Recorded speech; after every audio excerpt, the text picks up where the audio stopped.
The scream ripped through the quiet morning like a bullet tearing the sky.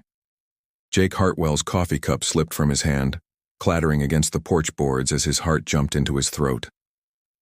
Through the cottonwoods, he saw them. 2 girls huddled behind his water trough. One tried to hush the other, but her trembling voice broke through the silence. "Don't take my sister." Emma, barely 9, clutched her little sister Lucy like a shield, her eyes wide with terror. Dust and dried blood streaked their faces, their dresses torn, their hope nearly gone. Jake froze. He'd seen fear before, on battlefields, in back alleys. But this was different. This was the raw, desperate cry of children who had run out of places to hide. And behind them, rising on the horizon, a dust cloud of riders closing in fast. In that moment, Jake knew one truth. The choice he made in the next few minutes would change their lives, and his own, forever. Before we dive deeper into this unforgettable story of courage and redemption, make sure you hit like if you believe every child deserves protection, subscribe for more Wild West heartwarming tales, and share this video with someone who loves stories of grit, justice, and humanity. Now, let's step into the dust, danger, and destiny of Jake Hartwell and the 2 sisters who changed everything. The morning on Jake Hartwell's ranch had been calm, quiet winds, the smell of coffee, the kind of peace a man holds on to after years of chaos. But that peace shattered in an instant. A scream, sharp and desperate, cut through the cottonwoods. Jake's instincts kicked in before thought could catch up. His tin cup clattered to the porch floor as he bolted toward the sound.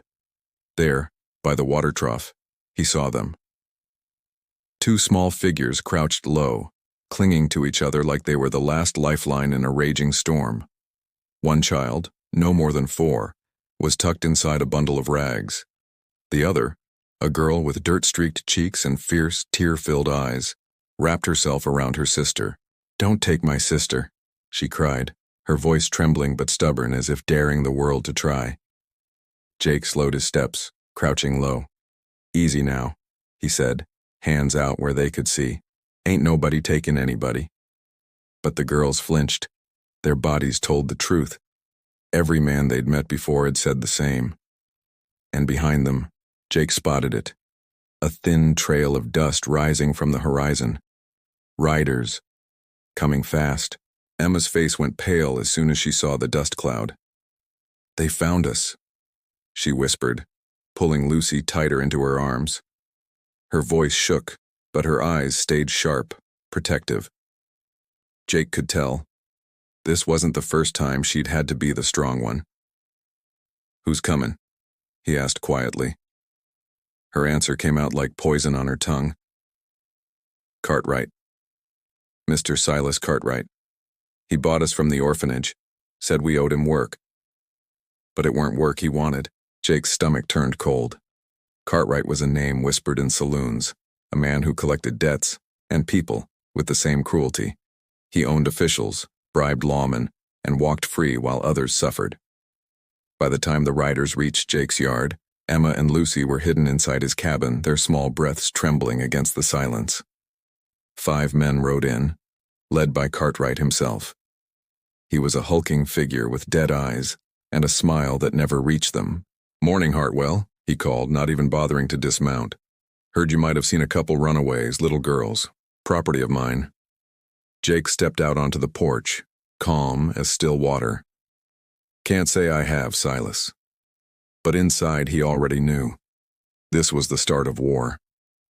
Cartwright's grin thinned. "Mind if we look around then?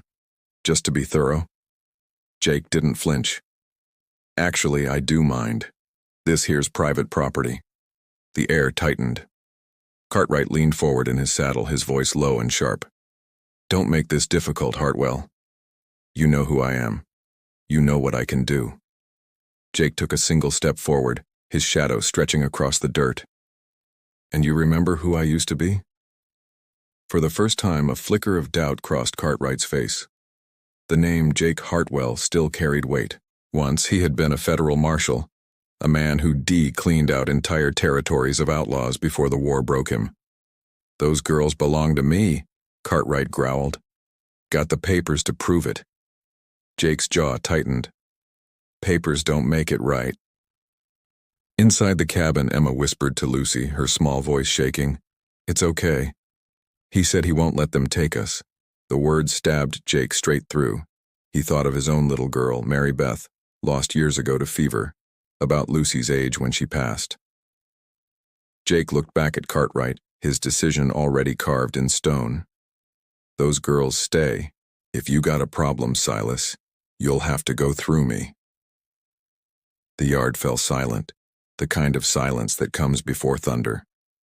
Cartwright's men shifted in their saddles, hands resting near their guns. One nervous move and the ground would be soaked with blood. You really think you can take all 5 of us? Cartwright sneered, but Jake saw the sweat forming under his hat. Jake's voice was calm, steady as stone. Don't need to take all 5. Just need to take you. His hand hovered near the Colt at his side. Every muscle coiled. He'd felt this cold stillness before, right before a shootout that decided who walked away. From inside came Lucy's soft cry. Emma's voice followed, trembling but brave. It's okay, Lucy. He won't let them take us. The words lit something inside Jake, not just duty, not just defiance.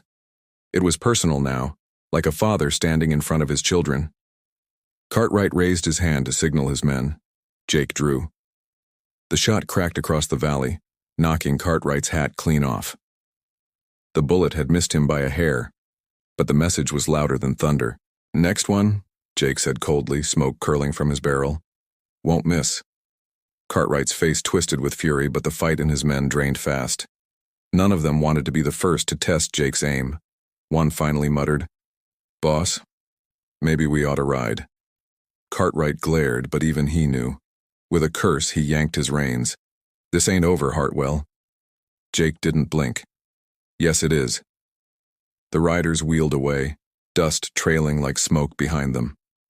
Jake holstered his Colt, the weight of it suddenly heavier than ever. When he turned back, Emma stood in the doorway, Lucy clutching her dress. Their eyes were wide, not with fear now, but with something rarer. Hope. You mean, we can stay? Emma asked softly. Jake crouched to their level, his voice low and steady. If you want to.